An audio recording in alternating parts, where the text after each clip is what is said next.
Morning guys. Ngayon nandito tayo sa tapat ng hydro. Papunta tayo ng bakbak. Medyo maniwalas yung danaw. Walang alon. Diyan tayo guys. Ako lang mo dito mag-isa. Sila sige. Dito now.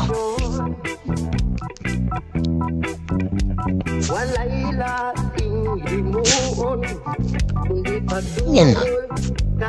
Dito kami dati ng lipos. Ang mukha kami dito ng bukuan. Diyan o. Ito kami, ginagawa namin, maglaglag kami ng lambat, tapos dumadaan kami sila dalang pasigan kung makuha kami na ano ba to?